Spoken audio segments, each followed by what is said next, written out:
ጤና ይስጥልን ውድ የቻናሌ ቤተሰቦች፣ ዛሬ ለየት ባለ አቀራረብ መጥተናል። በመካከለኛው ምስራቅ በኢራን እና አሜሪካ ጦርነት የብዙ አገራት ኢኮኖሚ ተጎድተዋል። ትንንሽ ኢኮኖሚ አላቸው ከሚባሉ ሀገራት ጀምሮ እስከ ትልልቅ ኢኮኖሚ ያላቸው ሀገራት በኢኮኖሚ ያልተፈተነ የለም። የሀገራት ወዳጅነትም በዚህ ጦርነት ተፈትነዋል። በዚህ ጦርነት ብዙውን ጊዜ በነዳጅ ላይ ትኩረት ተደርጎ የሚዘገቡ ዘገባዎች እጅግ በጣም ብዙ ናቸው። ነገር ግን የነዳጁ አቅርቦት ባክቦን ስለሆነው ሺፒንግ እምብዛም አይወራም። የአሜሪካና የኢራን ግጭት የሆርሙዝ ወሽመጥን ሙሉ በሙሉ የዘጋ ሲሆን ይህም በሺዎች የሚቆጠሩ ባህረኞችን ሜዳ ላይ ያስቀርተዋል። እንዲሁም ዓለም አቀፍ የኮንቴነር ማጓጓዣ ዋጋን በእጥፍ እንዲጨምር አድርጓል። ሺፒንግ ከ80% በላይ የሚሆነውን ዓለም አቀፍ ሸቀጦች በማጓጓዝ የዓለም አቀፍ ንግድ ጀርባ አጥንት የሆነ አገልግሎት ነው። እንደ ጂኦፖለቲካዊ ውጥረቶችን፣ የመሰረተ ልማት እጥረቶችና ተለዋዋጭ የጭነት ታሪፎች ያሉ መስተጓጉሎች የማጓጓዣ ወጪዎችን እንዲጨምሩ ያደርጋሉ። በስተመጨረሻም እነዚህ መሰናክሎች የሀገር ውስጥ የዋጋ ንረትን ያባብሳሉ፣ የአቅርቦት ሰንሰለት አስተማማኝነትን ያበላሻሉ፣ እንዲሁም ታዳጊና ወደብ አልባ ሀገራትን ባልተመጣጠነ ሁኔታ ይጎዳሉ።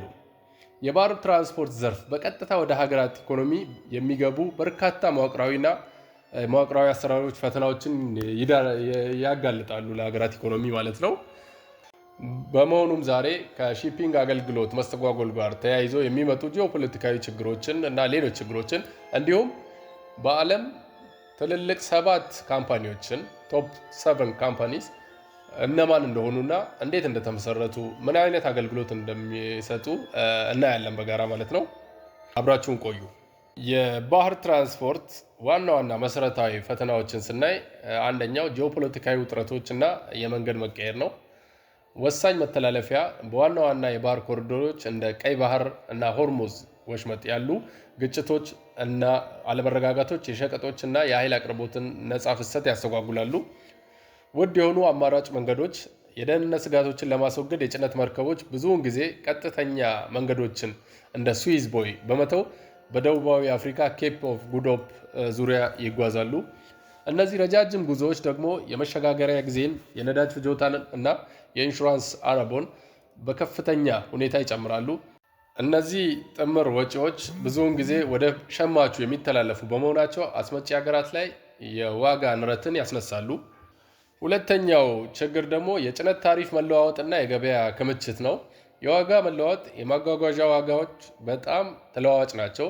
በዋና ዋና ዓለም አቀፍ ቀውሶች ወቅት እንደሚታየው በጭነት ታሪፍ ላይ የሚታዩ ድንገተኛ ጭማሪዎች ላኪዎች የሚያገኙትን የትርፍ ህዳግ ይቀንሳሉ፣ እንዲሁም የአስመጪዎችን ወጪ ይጨምራሉ። ሌላው ደግሞ ውህደት ነው። ዋና ዋና የሺፒንግ መስመሮች ተቀናጅተው ወደ ጥቂትና ትላልቅ ጥምረቶች ማደጋቸው ውድድርን ይቀንሳል። ይህም በጥቂት አካላት ብቻ የሚገዛ ገበያ ወይም ኦሊጎፖሊ እንዲፈጠር እና የማጓጓዣ ታሪፍ ሁልጊዜ ከፍተኛ እንዲሆን ሊያደርግ ይችላል። ማጓጓዣ ወይም ሺፒንግ ለምን አስፈለገ የሚለውን ደግሞ እናያለን። ኩባንያዎች በአቅራቢዎች በአምራቾች እና በመጨረሻም ሸማቾች መካከል ምርቶችን በብቃት ለማንቀሳቀስ በማጓጓዣ አገልግሎቶች ላይ ይተማመናሉ። እነዚህ አገልግሎቶች የአቅርቦት ሰንሰለቱ የጀርባ አጥንት በመሆን ያገለግላሉ። የዕቃ ክምችት በብቃት መያዙን ያረጋግጣሉ፣ የስራ ማስኬጃ ወጪዎችን ይቀንሳሉ፣ እንዲሁም እቃዎች ሳይበላሹና በሰዓቱ በማድረስ የደንበኞችን እርካታ ያሳድጋሉ።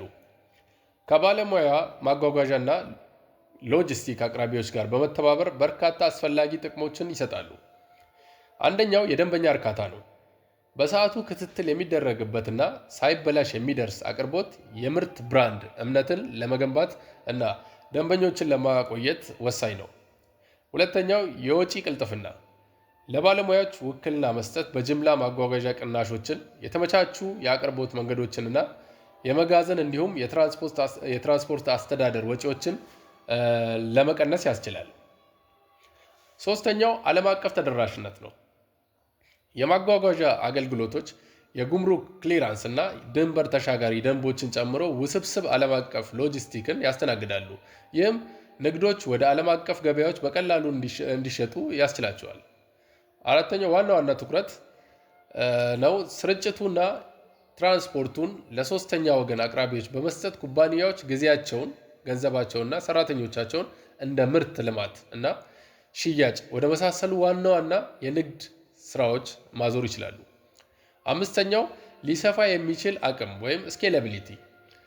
የማጓጓዣ አገልግሎት በግል የትራንስፖርት መስመር ላይ ኢንቨስት ማድረግ ሳያስፈልግ በገበያ ፍላጎት ላይ የሚታዩ ለውጦችን ወይም ወቅታዊ ጭማሪዎችን ለማስተናገድ ተለዋዋጭነትን ይሰጣሉ።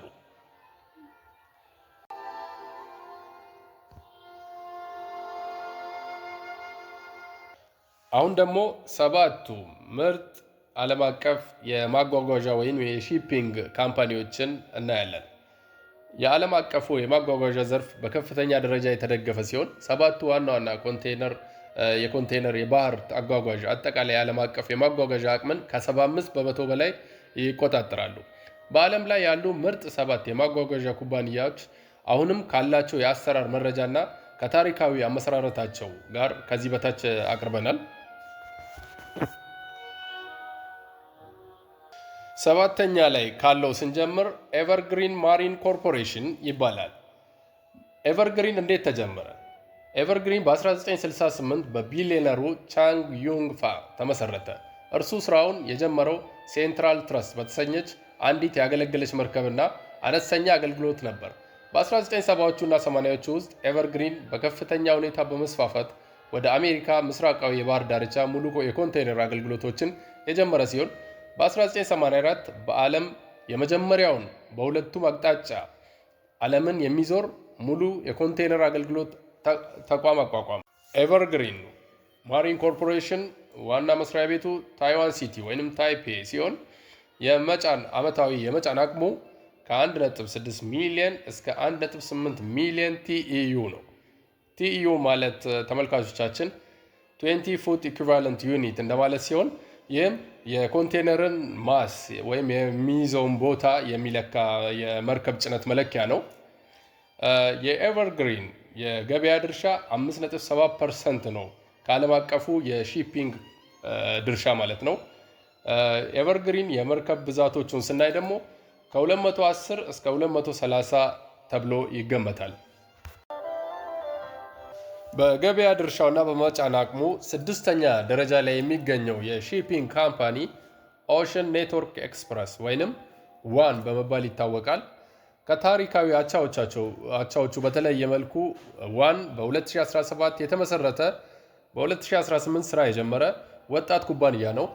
የተፈጠረው የጃፓን ሶስቱ ትልልቅ ታሪካዊ የማጓጓዣ ኩባንያዎችን የኮንቴነር መስመር ንግዶችን በማዋሃድ ነው።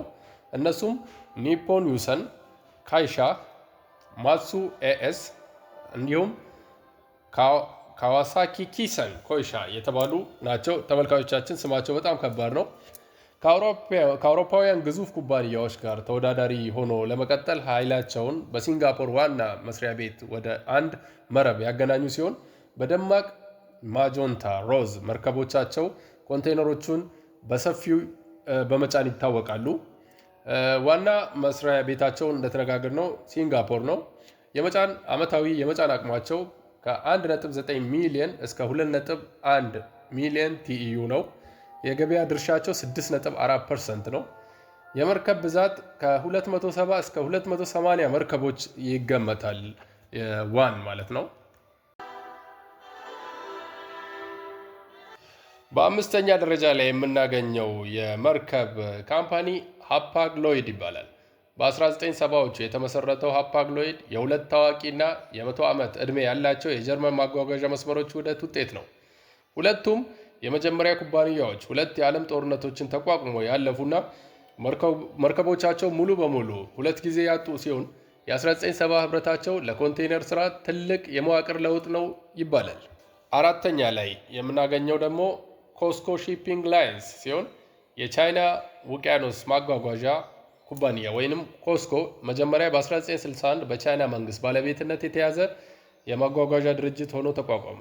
ዛሬ የምናየው ዘመናዊው ተቋም በ2016 በኮስኮ እና በቻይና ሺፒንግ ግሩፕ መካከል በተደረገ ግዙፍና በመንግስት በተመራ ስትራቴጂካዊ ውህደት የተወለደ ነው። በ2018 የሆንግ ኮንጉን ኦሪየንት ኦቨርሲስ ኮንቴነር ላይንን ወይንም ኦኦሲኤል በመግዛት ዓለም አቀፍ አቅሙን የበለጠ አሳድገዋል።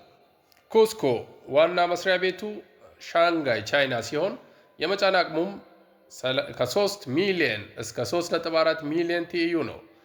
የኩስኮ የገበያ ድርሻ 10.5% ሲሆን የመርከብ ብዛቶቹም 490 እስከ 530 መርከቦች ይገመታሉ።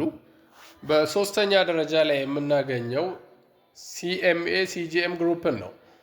ኩባንያው የተጀመረው በ1978 ዣክ ሴዴ ካምፔን ማሪታይም ዲ አፍሬትሜንት ወይንም ሲኤምኤን በአንዲት መርከብና በማርሴይ በጣሊያን እና በሶሪያ አቋርጦ እስከ ሊባኖስ መካከል ባደረገው ብቸኛው የባህር መስመር ሊመሰረት ችሏል። በ1996 ሲኤምኤ በቅርቡ ወደ ግል የተዛወረውን ታሪካዊ የመንግስት ይዞታ የነበረውን ካምፔን ጀነራል ማሪታይም ወይንም ሲጂኤም በመግዛት ተደማጭነቱን ከፍተኛ የሆነውን ሲኤምኤ ሲጂኤም የሚባለውን ኩባንያ መሰረተ። ዋና መስሪያ ቤቱ ማርሴይ ፈረንሳይ ሲሆን የመጫን አቅሙም 3.6 ሚሊዮን እስከ 4 ሚሊዮን ቲዩ ነው። የገበያ ድርሻው 12.4% ነው። የመርከብ ብዛት ከ610 እስከ 680 መርከቦች አሉት ተብሎ ይገመታል። ሲኤምኤ ማለት ነው። ሁለተኛ ደረጃ ላይ ያለውን የመርከብ ካምፓኒ ስናይ ታዋቂው ኤፒ ሞለር ሜርስክ ወይንም ሜርስክ ላይን የሚባለው ሲሆን የሜርስክ ታሪክ የሚጀምረው በ1904 ካፒተን ፒተር ሜርስክ ሞለር እና ልጁ አርኖልድ ፒተር ወይንም ኤፒ ሞለር የስቲምሺፕ ኩባንያ ስቬንቦርግን ሲመሰርቱ ነው። የመጀመሪያውን ያገለገለ የእንፋሎት መርከብ ለመግዛት ካፒታል በማሰባሰብ ረገድ መጀመሪያ ላይ ፈተናዎች ገጥሟቸው ነበር። ከአንድ ክፍለ ዘመን በላይ በሆነ ጊዜ ውስጥ ኩባንያው ከመሰረታዊ የእንፋሎት መርከቦች ተነስቶ ወደ ግዙፍ ባለብዙ ኢንዱስትሪ ጥምረት አድርገዋል። በቅርቡ ዋና ትኩረቱን ወደ አጠቃላይ የአቅርቦት ሰንሰለት ሎጂስቲክ እስኪቀይር ድረስ ለብዙ አስርተ ዓመታት ዓለምን የኮንቴነር ማጓጓዣ የበላይነት የመራ ካምፓኒ ነው። ዋና መስሪያ ቤቱ ኮፐንሃገን ዴንማርክ ሲሆን የመጫን አቅሙም ከ4.1 ሚሊዮን እስከ 4.6 ሚሊዮን ቲዩ ነው። የገበያ ድርሻው 14.1% ደርሷል። ያሉት የመርከቦች ብዛት ከ700 እስከ 735 መርከቦች እንዳሉት ይገመታል ማለት ነው።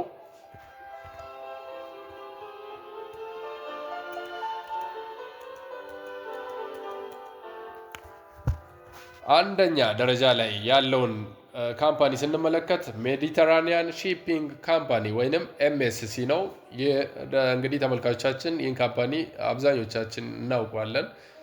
በተለያየ የሎጂስቲክ ማቴሪያሎች የኮንቴነር ጽሁፎች ላይ ኤምኤስሲ የሚል ምስል በተደጋጋሚ ይታያል። ኤምኤስሲ በ1970ዎቹ በወጣቱ ጣሊያናዊ ባህረኛ እና የቀድሞ የባንክ ባለሙያ ጂያንሉጂ አፖንቶ የተመሰረተ ሲሆን እሱ የመጀመሪያዋን ያገለገለች የተለመደ የጭነት መርከብ ፓትሪሺያን የገዛ ሲሆን በመቀጠልም ራፋኤላን አስከተለ። አፖንቴ በሜዲተራኒያን እና በምስራቅ አፍሪካ መካከል የንግድ መርከብ አገልግሎት ማሰራት ጀመረ። ኩባንያው በተከታታይና ሙሉ በሙሉ በተፈጥሯዊ መንገድ ከቢሊዮን ዶላር ግዙፍ ውህደቶች በመራቅ ያደገ ሲሆን በ2022 ኤምኤስሲ ለረጅም ጊዜ በማርስክ ተይዞ የነበረውን የአንደኝነት ደረጃ በይፋ በዓለም ላይ ትልቁ የኮንቴነር ማጓጓዣ መስመር በመሆን ተረክቦታል ማለት ነው። ውድ የቻናሌ ቤተሰቦች ለዛሬ ያዝነው ርዕስ ይህን ይመስል ነበር። በሚቀጥለው በሌላ ርዕስ እንገናኛለን። ሰብስክራይብ በማድረግ ቻናላችን እንዲያድግ እንድረዱን፣ ላይክ በማድረግ ለሌሎች ተደራሽ እንዲሆን እንዲሁም የደውል ምልክቷን በመንካት ይህንን የመሰሉና አዳዲስ ዓለም አቀፋዊ ዜናዎች እዚህ ቻናል ላይ ሲጫኑ እንዲደርሷችሁ ማድረግ ትችላላችሁ። እናመሰግናለን።